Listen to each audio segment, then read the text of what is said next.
This is Ace from Delta 2 Alpha, and welcome to the Monks and Mavericks podcast.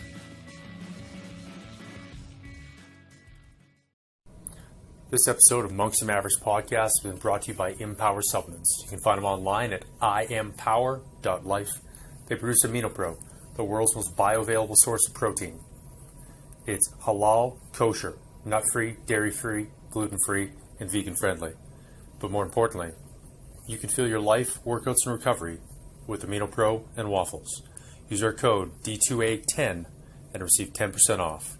We have our President's Grace with Quintus Curtis, modern philosopher, Renaissance man, did an interesting career before getting into the more academic professions. And so we're just going to kick things off with him giving us our origin story and hoping to drop some truth bombs on you.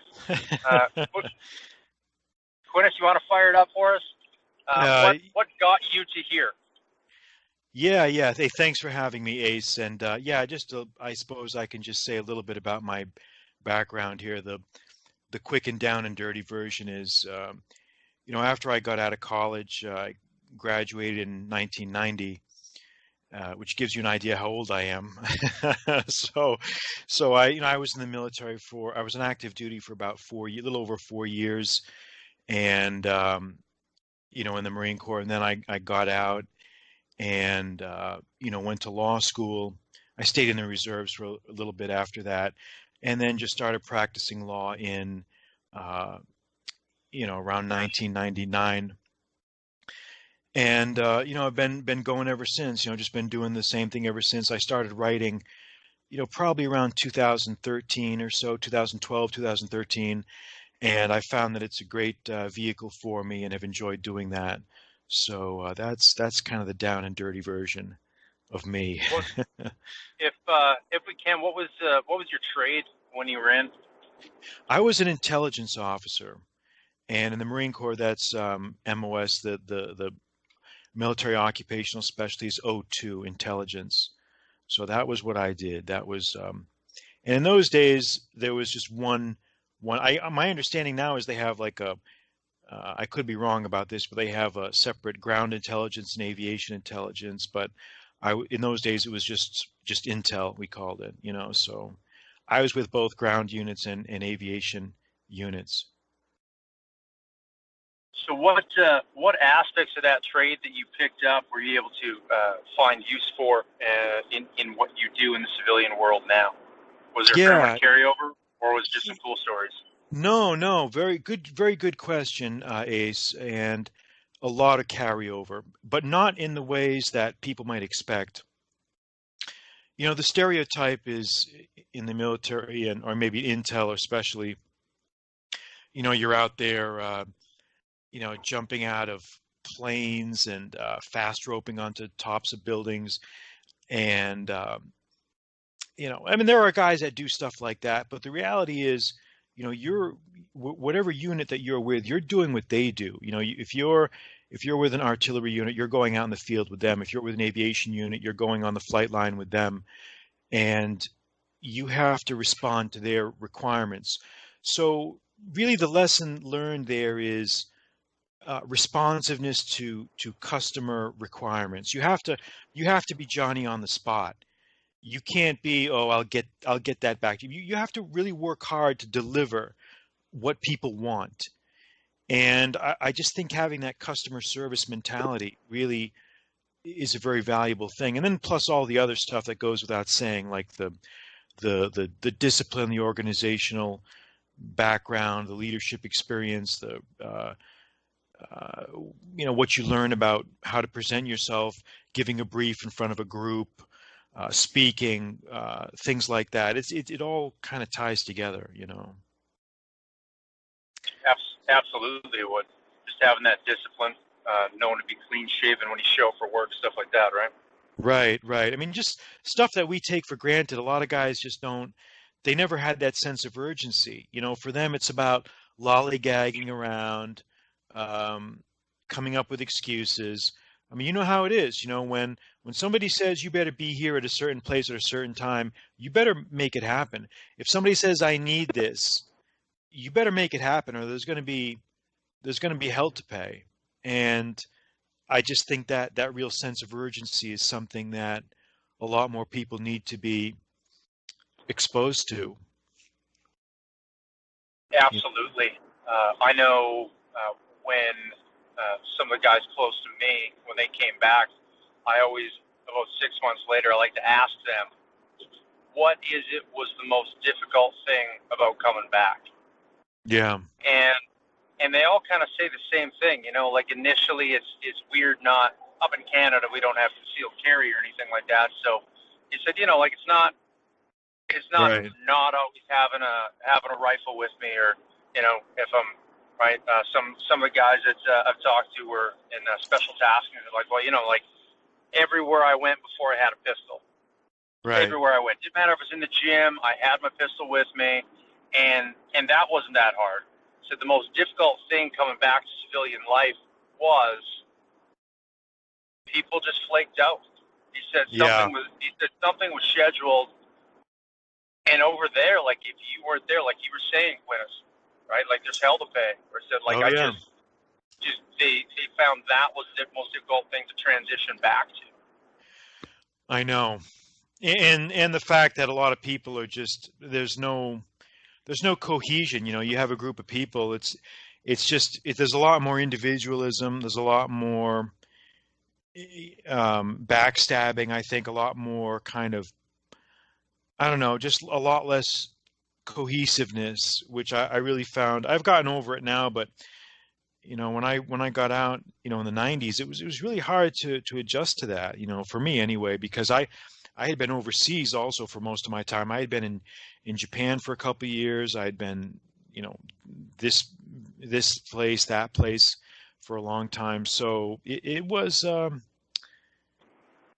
real kind of a letdown, maybe, I think in many ways. But you have to just set it aside and just reinvent yourself. Well, that's just part of being an adult, right? Right. Um, Yeah. and just one more little detail we'll get on your origin story is, are you a family man? No, no, Have I you, was. I mean, I'm single right now. I was married for 2 years in from 2005 to 2007, but it did not work out. It did not take with me, and for reasons that essentially just come down to bad choices, really on on both of our parts. But luckily, there was no real damage or nothing really bad came out of it. It was just maybe a learning experience, but. Yeah, I have no kids, and it was kind of just a clean break, so minimal damage. perfect? Sounds like you got out pretty unscathed. I did. I was Talked very to lucky. a few fellas have some horror stories out there, I've heard. Oh yeah. Um, so you had said you had spent some time overseas in Japan and a few other places. Out of curiosity, how many languages are you able to speak / read and write? Oh man, that's one of those questions where I guess you got to be careful how to answer it so that you don't you don't make claims that you can't back up.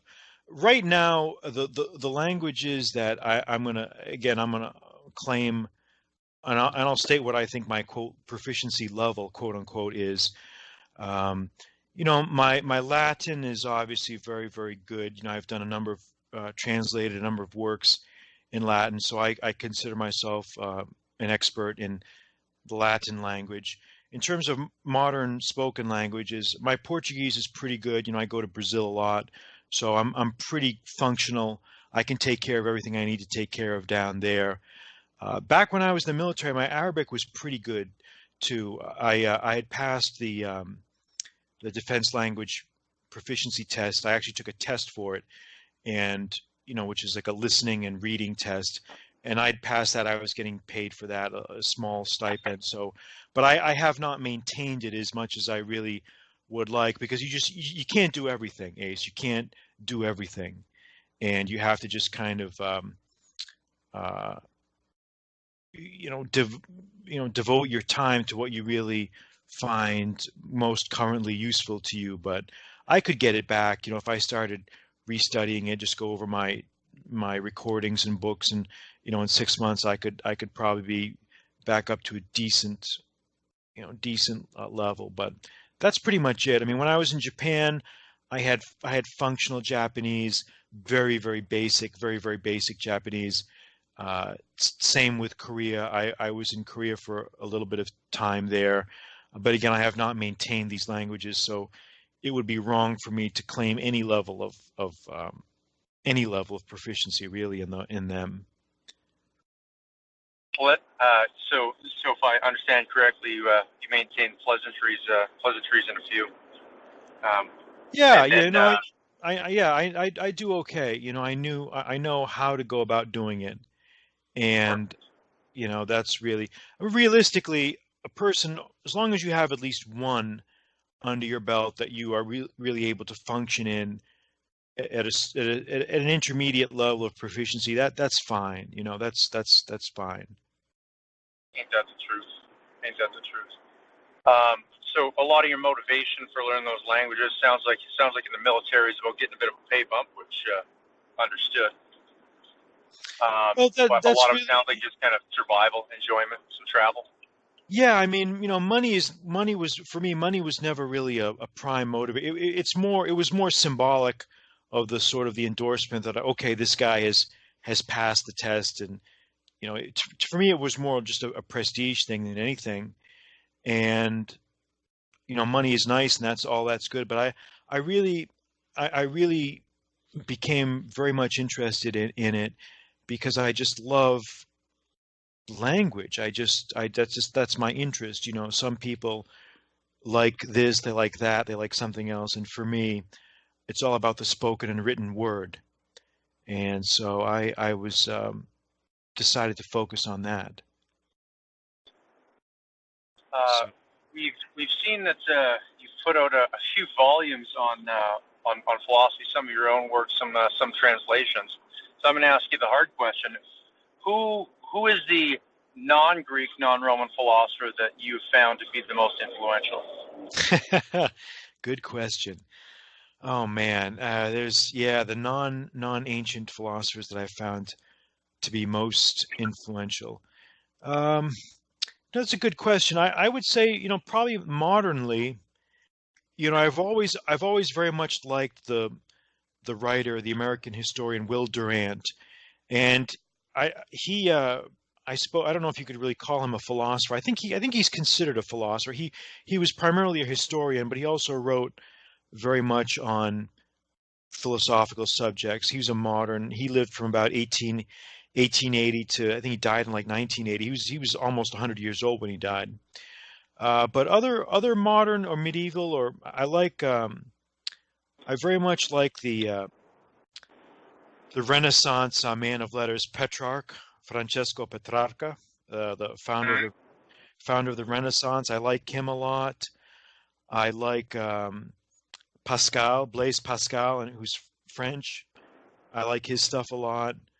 I like early modern English philosophers. I like, I guess Samuel Johnson is not. He's a man of letters, not really a philosopher. But let me see, who can I think of? So yeah, I think those guys are the ones that really jump out at me. Durant, Petrarch, Pascal, and just a whole bunch of others. There's really not one.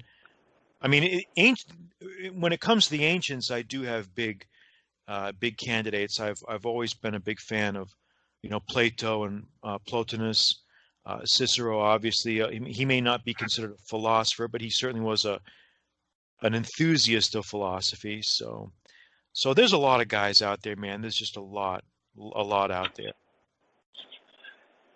And do you find that allegorical style writings that give us philosophy are more powerful for you, or do you find that it's more the kind of discussions back and forth, the letters exchanged, the essentially YouTube of the ancient world where people are doing the rebuttals back and forth?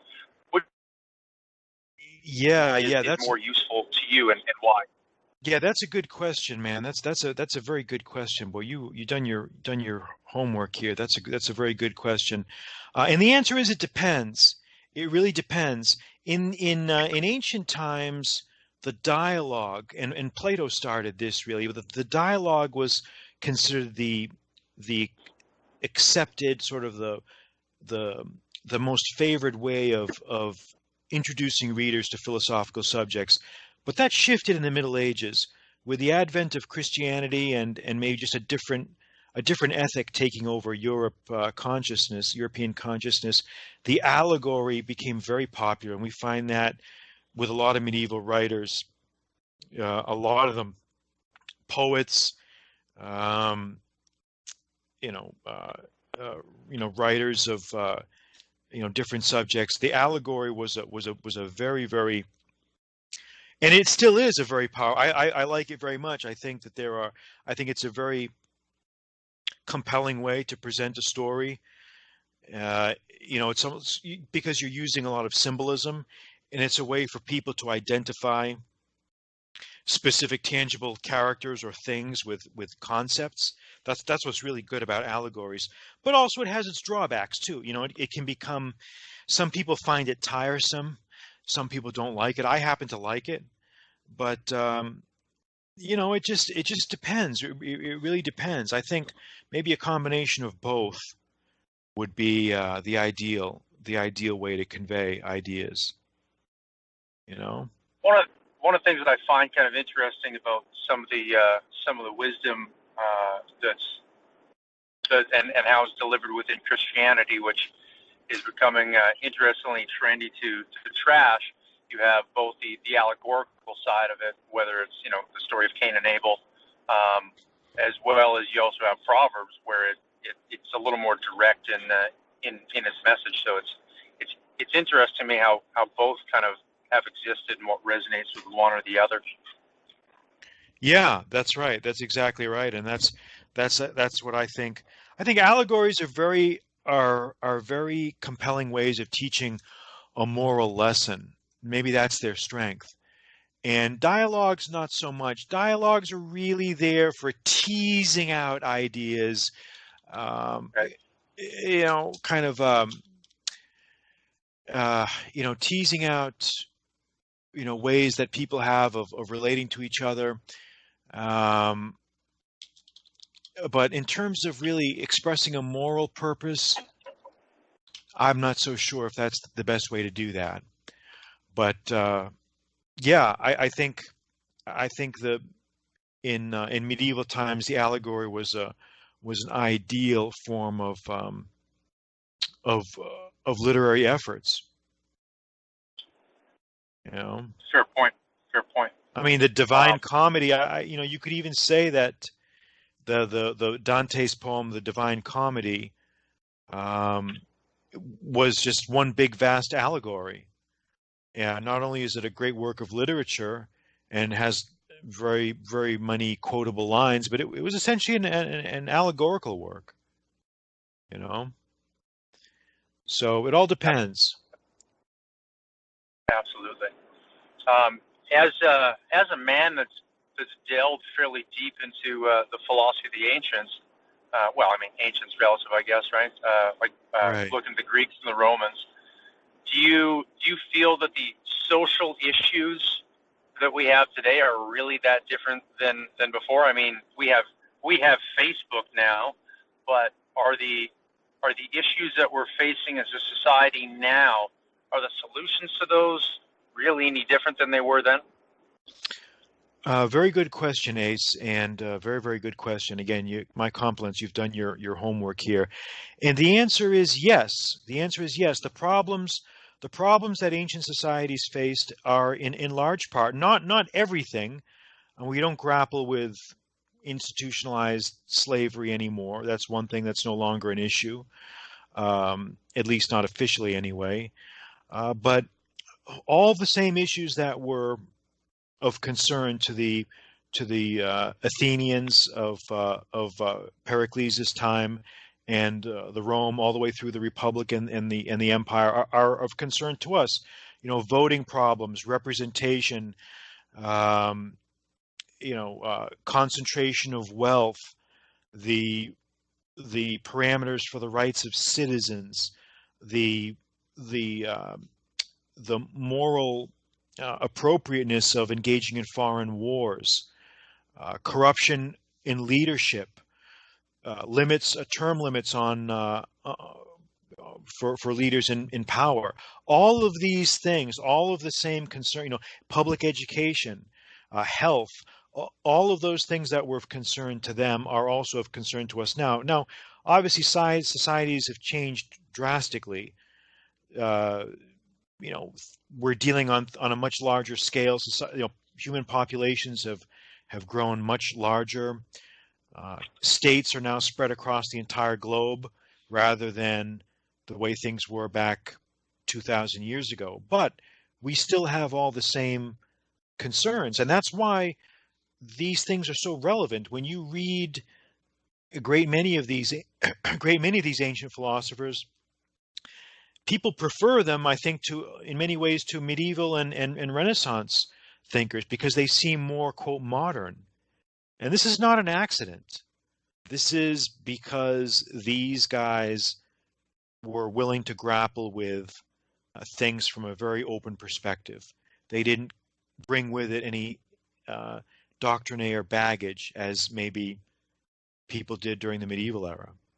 So yes, things are just as relevant, I think, and the lessons are also there that we have to abide by and we have to consider as well. But solutions are not going to be precisely the same, and we can derive principles and we can derive concepts, but we can't just import. We can't just cut and paste solutions that may have worked during the emperorship of Constantine than we can today. I mean, we have different sets of challenges, but principles can be imported and applied. How is it that you maintain intellectual honesty with the work that you're presenting, like with some of the translations and stuff like that you've done? Right. Good question. How is it that when you're translating that, because I mean, you go through and you look at the word "to take" as an example, right? To take could mean a whole variety of things, and depending on the context that I'm talking about, taking your sister somewhere, we could have you thanking me or us in a fist fight. Right. So how is it when you're translating those works, you wind up being able to maintain the intellectual honesty and really the purity of what the intent was? That's a very good question, and again, I talked about that at length in the foreword to my recent translation on moral ends, and that's a very good question because what you're really asking is, what's your theory of translation? What's your guiding principles? And this is my kind of how I see things. I think the first obligation of the translator is to stay faithful to the words and to the style and the concepts that the original author is trying to convey. That should be the translator's default position. Now, you also have to know the social context, the historical context, the personality of the original writer, and you have to amalgamate all of these things, mix them all up, and use your own abilities in English to try to convey all these things. But I've read some translations where I don't think the translators have done a good job. I think I've read some translations of Cicero where the translator they make no effort to try to reproduce the elegance of his style or the forcefulness of his words or his irony, his scorn, his badgering qualities. And I think that's a real shame because I think that a good translator has to also be a good writer in his own right. He has to be a good writer. You can't just be robotically reproducing what the original writer is saying. You have to stay faithful to the words, but at the same time, you have to also try to convey some of his flavor. And this is really, and it's an art. It's not a science. And this is really where readers are going to have to judge for themselves whether they think that I've succeeded or failed. And I will let the reader decide that. And your knowledge of history definitely helps with understanding the context of words. There's a whole bunch of phrases that we use in English that, for a native English speaker, are just commonplace, where someone learning the language could struggle with quite a bit. And Right. definitely going through and looking at, when you're talking about language devices like sarcasm and scorn and the use of irony, there's things that literally translated don't make sense at all. One of my favorite examples is in the Bible they refer to the eye of the needle. Yeah. And A camel will sooner people pass through an eye of the needle, right?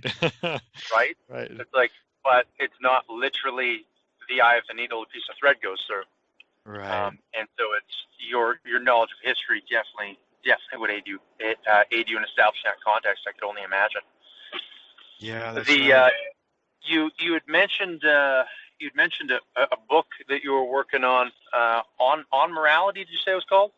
Well, I just published a translation of Cicero's On Moral Ends. On moral ends. Right, that's the title of the book, On Moral Ends. The original Latin title is De Finibus, which means on ends. But it's one of those, just kind of illustrating what we were talking about. If I just give it a literal translation, people are not really going to know what the hell does on ends mean. What do you mean ends? Like burnt ends, like a barbecue? Like what, ends of what? Ends of a loaf of bread? Well, what is that? But it's meant to be the on ends from a moral perspective. What is basically the book explores the question: what is the ultimate good? What is that ultimate good that man should be aiming himself for and directing his efforts towards? And the book explores responses or answers to these questions from the perspective of three different philosophical schools: Epicureanism, Stoicism, and the modified Platonism of Antiochus, a philosopher named Antiochus. So it's it's filled with photographs. I actually visited the places that are the subject of the dialogues in both Greece and Italy. So it was a very rewarding experience for me, and I talk about that, and I've talked about that on my site and some of the articles there. But I'm very happy with it. Was a lot of the architecture still intact in the regions that you visited? It depends. It depends, Ace. These dialogues, which are probably imaginary dialogues, but they still are cited. They still are linked to certain locations in villas, like Cicero would have his friends in his country estates, and they would just talk philosophy. And one of them was a small town outside of Rome called Tusculum. And yes, there are still ruins there. They're not. There's not a lot there. I mean, but there are some ruins there. Another location was an ancient town near Naples called Cumae, Cumae, and then the third dialogue took place in Athens on the grounds of the Platonic Academy, Plato's original academy, which I actually visited, and it was a very, very moving experience for me. I felt, and yeah, so it's all there. Where can people check out a copy of that? Where would they find that? Is that on your website? Is that on Amazon? Yeah, it's on iTunes. You got Audibles. Yeah, well, good question. Right now, it's on. There's a paperback and Kindle version on Amazon and all the other major bookstores. I just had a hardcover released. It's also available on hardcover on Amazon, Barnes and Noble, and all the other major bookstores. And I'm working on an audio version of it, which should be available in about a month, maybe less, maybe 2 or 3 weeks. And so I've got all media bases covered, which I think is important. So, yeah. It's it's absolutely great that you're doing some stuff in audiobook, allowing people to take advantage of that four-wheel university. Yeah, no, I'm glad too, because I was surprised at how high of a demand there is in audiobooks, Ace. I should have known though, because I myself, I listen to audiobooks all the time.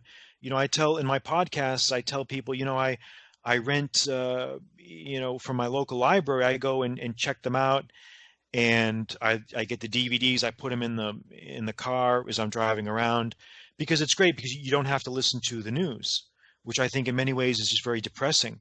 And so I figure if I'm doing it, everybody, other people must be doing it as well. So I had all of my books put out in audio, all of my 7 current titles are available in paperback, Kindle, and audio. And one is even available in hardcover. And if this turns out well, I might do a couple of the others in hardcover as well. We'll see. If that's the case, I'll be happy to get a couple hardcover copies signed. I know some people get some kicks out of those. Oh yeah. I think I know who you're talking about, and you can tell him I'll take care of him. Absolutely. Gary's your biggest fan, I swear. Oh, I know. I appreciate it. Which 3 pieces of fiction, and this could be a novel, anything from the Gulag Archipelago to even just a short story. Which 3 pieces of fiction do you feel that everyone should read, just because they give that perspective? Yeah, that's a good question, man. Well, I can tell you which ones I've loved the most, and whether other people should read them, I guess you can decide. But I'll tell you which fiction, which novels. I guess you're asking novels, right? Like not biographies, not histories. Novels. Non-fiction. So I mean, Right. there's a couple short stories that I've read myself, in which I was like, wow, right? Like that was quite good. Just to kind of offer that diversity of opinion and navigate the situation, not necessarily one that reinforces what we already think, but challenge us in different ways. Well, that's a good question. I'll give you my choices, man. I've always liked choice number 1. Again, these are no particular order. Choice number 1 would be the novel King Solomon's Mines by H. Rider Haggard. And man, I just love this book. It's because it really fired my imagination as a kid about foreign travel, adventures, conquests, great deeds, glorious achievements. I just love, as you know, I love that stuff. And this is a Victorian era novel. I think it was published in the early 1880s, about a group of guys who go on a hunt for a lost treasure in South Africa, and it has everything. It's just such a great story. Again, the novel King Solomon's Mines. H. Rider Haggard wrote a number of other books that I've also read, but I think this is his best. So that would be my first. And that's King Solomon's Mines. Yes. Mike India November Echo. Correct. Mike India November Echo Sierra Mines, as in like diamond mines. Perfect. And it's a smashing read, man. It is. If you have not read it, I've talked about it before, but if you haven't read it, I really think you should read it. It has a trek across a desert, frozen snowscapes, battling elephants, hostile natives. You've got you just got everything. It's just great. It's just for me anyway. That sounds like something that inspired Indiana Jones. Oh, it's great, man. It's great. And it's funny because it's amazing just how, even if you write a lot of highbrow stuff, which I guess I suppose I do. I'm not a pulp novelist or a writer, but you can still love just a good pulp tale. It's funny how the most influential books sometimes end up being the ones that are the most, unexpected. But my second choice, I think that people should read, and I've read it a couple times now, and maybe it's just because I grew up in southeastern Massachusetts, is Moby Dick, and you talk about allegories. It's just such a deep and a dark and profound book in so many ways. It's one of those books that every other chapter, or every chapter you read, has just some sort of mystical overtone to it. And for me, I just find that very very satisfying. But it may not be for every taste, you know. I think people should read what they like. But and maybe a third choice, oh man, this is going to be a hard one. You know, what's other? I guess I guess in terms of influence on me, I've always liked the science fiction, or in his day they were called scientific romances, of H.G. Wells. H.G. Wells, he wrote The Time Machine, The War of the Worlds, When the Sleeper Wakes, The First Men in the Moon, The Invisible Man. Just a very, very prolific, very, very, for me, influential writer. I just love the way he wrote, his outlook on things. And, you know, he wasn't, you know, his writing is not perfect, but I also like, besides him, I also like horror stories, tales of terror. Edgar Allan Poe, H.P. Lovecraft, Stephen King. I like horror stories. I don't know why, but I like horror stories. A lot of the copyright or trademark, I'm not sure which would be, on some of Lovecraft stuff's been lifted. You're starting to see a lot of Cthulhu themed works. Oh, he was great. He was just so great, man. The Shadow Out of Time. When I first started reading his stuff when I was in high school, I just discovered it by accident, and I just was browsing through a bookstore, and you know, this was the day when you had to actually go to a physical bookstore to buy books, and the cover, which shows you how influential a cover can be, but I just saw this book, you know, Tales of Terror by H.P. Lovecraft. It had a great cover, and I said, I have to check this out. And sure enough, it was just these gothic, these very, very, very Poe-esque gothic tales of terror. Very good, very imaginative. That's excellent. It's always, I find myself I tend to focus a little too much on nonfiction, and I've tried to really get into reading some good fiction that has some value. And I mean, it's hard to beat some of the classics, quite honestly. I know. I mean, if you get a chance, Ace, you know, check out some of these titles. You know, check out King Solomon's Mines. You know, you can probably get it on Amazon's Audible, I suppose. And absolutely, you could. Yeah, and see what you think. Yeah, I'm going to put that on the list. That's a question for me, as it is for anyone else. Oh yeah.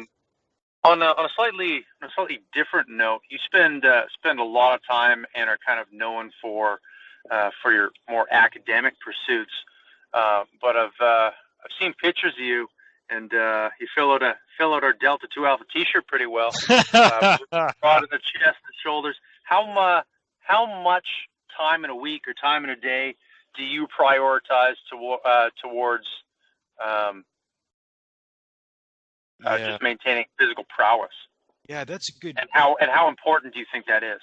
Oh, it's critically important. It's critically important, and I just turned 30. I'm sorry, I just turned 50 just a few months back. So I mean, I'm 50 years old right now, and I'm pleased to say that people never expect that, but physical fitness is very, very important. In fact, it's so important that I would go so far as to say that without it, a man is really, really hamstringing himself. He's really preventing himself from becoming, from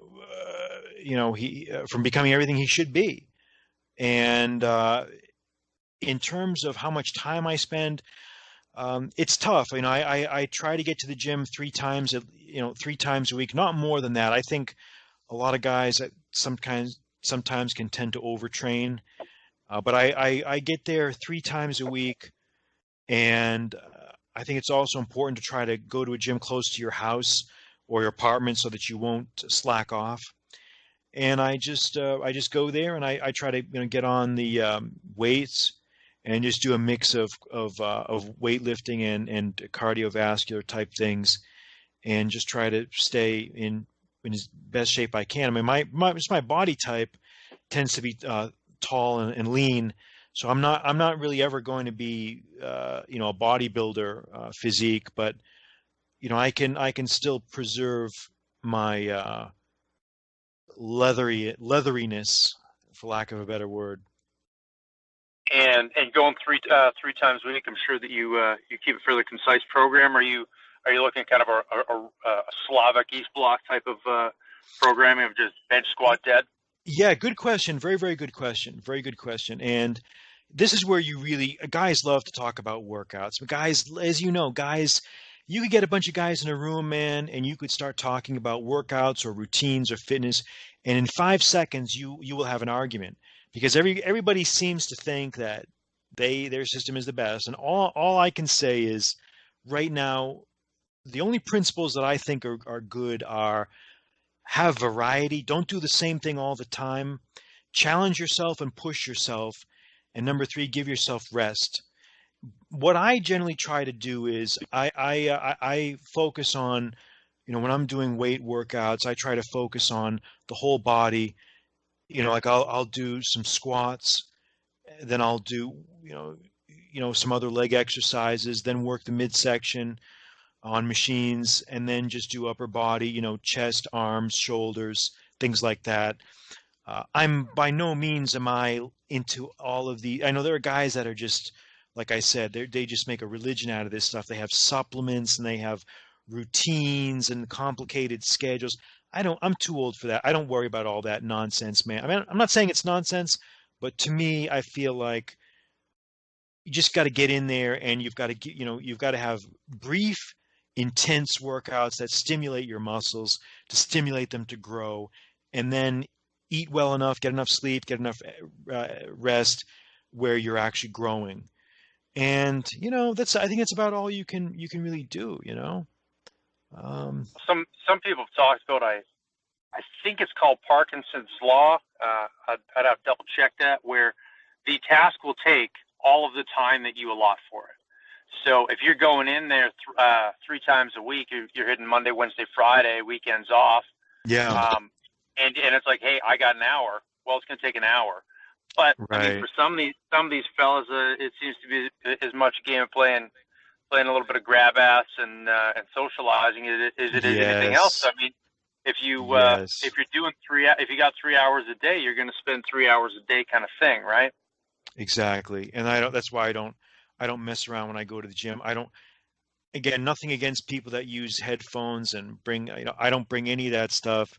I never have been like that. I've always been old school about that. I go to the gym, and you get rolling. Either you start with the larger muscles, like, say, I like to start with, like, either deadlifts or squats, then do some other leg like maybe leg curls, things like that. Work hips or calves, and then go right to the machines. And I like people. Everybody hates on machines. That's one other thing. And again, I don't want to get into a big debate about I understand the whole free weights versus machines thing. That debate's been going on since the 80s or earlier. And I certainly am not going to presume to be an expert, and I can only tell you what I do or what works for me. But I think you can mix the two. You can do some things with free weights, some things with machines, just so you don't need somebody to spot you all the time. And you just go in there. You move quickly from one station to the next. You don't talk. I'm not there to jaw jack with 50 different people. And you get in and get out. You should be out of there in 45 minutes, man. You don't need to be in there for hours, and that's fine. Some guys like to do that, if that's what works for them, that's fine. But I think brief, intense workouts with rest give me the best results. Yeah, absolutely. It's interesting you talk about guys want to debate the free weights versus machines. Oh man, it's all they do. One of my close friends, the other partner in the company that no one hears or sees ever. He's talked a lot about horizontal hostility, and he said, like the most fierce, some of the almost cat fights that he's seen break out have been between vegetarians and vegans. Oh, He said, like, or like the free weight or the machine. It's like, well, look, like you guys are both in the gym. Who cares? Let's just get after it. I know, dude. I know. And I've seen you too, man. You have a very, very high level of muscular development, and I think you kind of have the same physique that I. In the sense you're kind of tall and lean. You're a pretty tall dude, right? You're what, 6'1"? I can't remember what. 6'3", about $185 normally. It's colder season. I carry about 5 extra pounds. Yeah, you've just got to deal with the freezing. Yeah, I'm not as tall as you, but we have similar physiques. I mean, you have a very, I can just tell the way, and well, you also focus on martial arts. I know that from what you used to anyway. You still do that? You still into the martial arts? I mean, I know you were big in that a while back. Every day, my friend. Oh, fantastic! That's great. Yeah, see, that's something I have it's funny, man. I just never had any interest. I mean, I respect it. I have nothing but the highest respect because it's another discipline.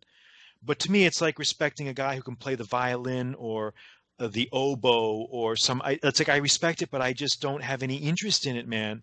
I mean, on a fundamental level, I think it's important. I think every man needs to be able to defend himself, but I just don't have the interest to really want to learn Aikido and all the movements and all this other. I don't find it a you know what I mean? I just, I'd rather mix it up. I'd rather go for a swim or go for a 3-mile run or, whatnot. That's fine. Whatever works.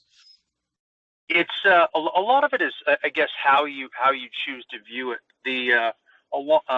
I like most people dabbled in the fairly traditional stuff for a while because that's what there was.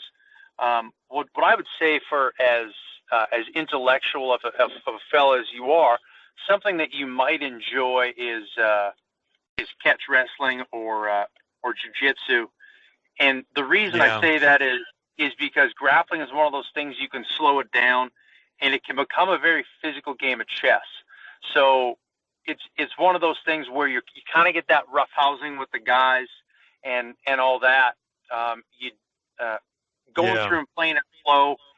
And so there's that aspect. It's a bit of a workout with catch wrestling and even just which where freestyle wrestling came from, as well as jiu-jitsu, because you can start on the ground. Right. There's less risk for injury. It's easy to slow down. But from a self-defense aspect, what I'll tell you, Quintus, is there's no such thing as a lucky takedown. There's no such thing as a lucky armbar or a choke. And if you know more about grappling than I do, like if you've been doing grappling for maybe 6 months and I haven't done any at all, it's gonna kind of feel to me like I'm fighting my dad when I was 13. Wow. So that's good. When people want to talk about like what's the superpower, and what's the biggest bang for my buck as far as like fighting and stuff like that. When it comes down to being dangerous when you're naked, if you know how to grapple, and most people really don't, if you know a little bit, like going once a week, twice a week, you will beat the brakes off of 90% or better of the average people out there. For me, as far as that aspect of it, I mean, if the only reason you're training is because, you're training for when shit hits the fan, right? It's a fairly vapid mindset to be in, quite honestly. And jiu-jitsu gyms, catch wrestling gyms are pretty lighthearted. You're 50 years old, you get in there, kind of roll around at a lunchtime class, and it's just kind of fun. You move your body in some different ways. And so for me, that's kind of what's kept me coming back. And I look at it as is it can be a lot like yoga, except somebody's helping to put you in that position versus you willing yourself into it. There's also that aspect, certain personality developments that I think are healthy, like learning how to lose. Yeah. Where No, you I just think I would lose like that. and you get back at it. Yeah, no, I think I would like that. I do like to tussle and grapple and stuff. I guess I just never took it up, you know. Maybe I should. I'll look into it. Yeah, well, yeah, it's one of those things where some people like it, some people don't. But in fairness, you can't get five guys to agree with whether they like big ones or small ones or cream in their coffee. So I mean, it's not everything's got to be for everyone. Yeah, that's right, man. That's right. Well said. Well Do said. you make your bed? Do I You see make about my and make bed? Oh, this is the whole I sense that's a reference to the old Jordan Peterson question or his big thing, right? Well, I mean, military guys have been making their bed for years, right? Like I've been making my bed since I was 12. Right. Well, I guess the answer is yes, I do. But I guess it's I'm not going to say that I have like a a rack that's so tight you can bounce a quarter off off the sheets or whatnot. But what I do, I get up and I arrange. I don't like to see a unkempt bed. I just pull the sheets. I pull the sheets and the blankets up and kind of tidy it up so that it looks like it's made. If you want to call that making it, then yeah, I guess I do. Yeah. Well, it's not something that someone would look at and think that they're gonna catch some type of plague or fleas. No, I can never. No, I don't. I keep a very, very clean house, man. I keep a very clean house. I cannot live in a pigsty. I don't know how people can live in chaos. I don't like to see any loose items floating around or lying around. I keep a clean house. So it's a way of keeping your sanity, I think, controlling your environment. Yeah, I very much have noticed that when things are going chaotically in my life, that I tend to come home and start cleaning my house more. Right. And I mean, I understand that we all become our parents. I just didn't think I would become my mother. I hoped that it would at least be my father, but I mean, here we are. Right. Just Yeah. that trying to put in order the things that we could. Oh yeah. If you go back and talk to you in your early 20s, what piece of advice would you give? Try to have fun more and don't worry so much. And maybe that advice would have fallen on deaf ears, but I look back and I think that so much of the stuff that I used to worry about when I was at that age never turned out to ever happen, and I kind of wish I had learned to sort of get off the treadmill a little bit and just try to enjoy things a little bit more. But hindsight is always 20/20, I suppose. But yeah, that's the major advice I would have given myself. Yeah.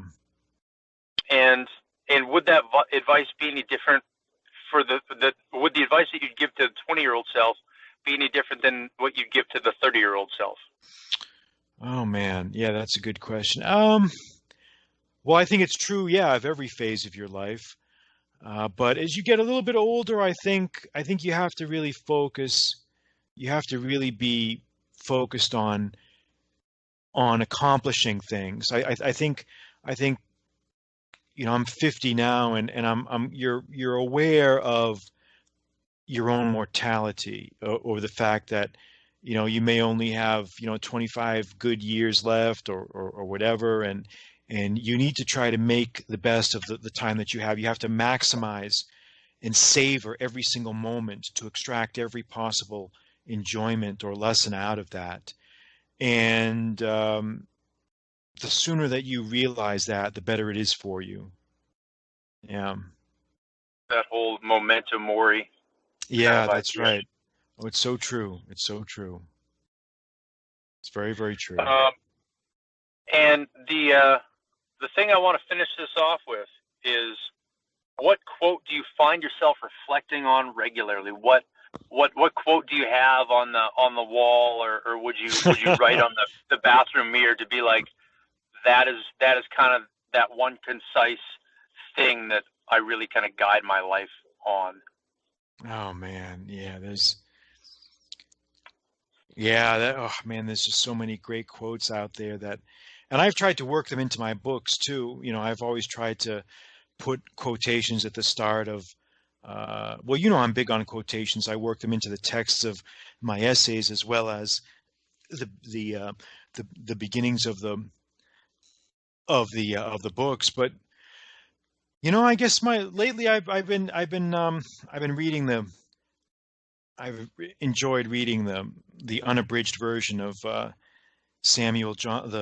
James Boswell's Life of Samuel Johnson. He was an English man of letters in the 18th century, very, very great writer. And I've been enjoying that very much. And I saw a great quote in there, and I put it on one of the initial pages of my On Moral Ends. And if you can bear with me, I can read that to you. It's not that long. It's one sentence, but it's not a short quote, but I can read that to you, and you can tell me how relevant you think it is. He says, and this is Dr. Samuel Johnson. He says, if a man was to compare the effect of a single stroke of the pickaxe or of one impression of the spade with the general design and last result, he would be overwhelmed by the sense of their disproportion. And yet these petty operations, incessantly continued, in time surmount the greatest difficulties, and mountains are leveled and oceans bounded by the slender force of human beings. And so what that means is, obviously, is even if you think your small incremental efforts are meaningless, when they are carried on continuously over a long period of time, they aggregate to something great.